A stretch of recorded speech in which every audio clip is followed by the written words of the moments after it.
ಪತಿಯನ್ನೇ ಕೊಂದು ಆತ್ಮಹತ್ಯೆಯ ಕತೆ ಕಟ್ಟಿದ್ದ ಪತ್ನಿಯನ್ನ ಉಡುಪಿ ಪೊಲೀಸರು ಬಂಧಿಸಿದ್ದಾರೆ.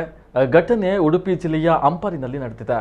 ಅಂಪಾರಿನ ವಿವೇಕನಗರದ ನಾಗರಾಜ 36 ಕೊಲೆಯಾದ ವ್ಯಕ್ತಿಯಾಗಿದ್ದು, ಈತನ ಪತ್ನಿ ಮಮತಾ ಸೇರಿ 5 ಆರೋಪಿಗಳನ್ನು ಪೊಲೀಸರು ಬಂಧಿಸಿದ್ದಾರೆ. ಅಕ್ಟೋಬರ್ 19ರಂದು ಈ ಹತ್ಯೆ ಪ್ರಕರಣ ನಡೆದಿದೆ.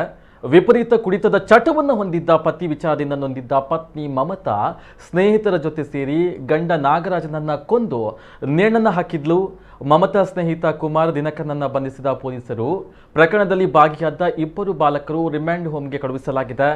ಸಾವಿನ ಬಗ್ಗೆ ಸಂಶಯಗೊಂಡ ಮೃತ ನಾಗರಾಜನ ಸಹೋದರಿಯಿಂದ ಮರುದೂರು ನೀಡಿದ್ದು, ತನಿಖೆ ನಡೆಸಿ ಆರೋಪಿಗಳನ್ನು ಪೊಲೀಸರು ಪತ್ತೆ ಹಚ್ಚಿದ್ದಾರೆ. ಈ ನಡುವೆ ಪತ್ನಿ ಮಮತಾಳಿಗೆ ಅಕ್ರಮ ಸಂಬಂಧ ಇದ್ದು, ಇದರಿಂದಲೇ ಪತಿಯನ್ನ ಹತ್ಯೆ ಮಾಡಿದ್ದಾಳೆ ಎಂದು ಸಂಶಯ ವ್ಯಕ್ತವಾಗಿದೆ. ಉಡುಪಿ ಜಿಲ್ಲೆಯ ಶಂಕರನಾರಾಯಣ ಠಾಣೆಯಲ್ಲಿ ಪ್ರಕರಣ ದಾಖಲು ಮಾಡಲಾಗಿದೆ.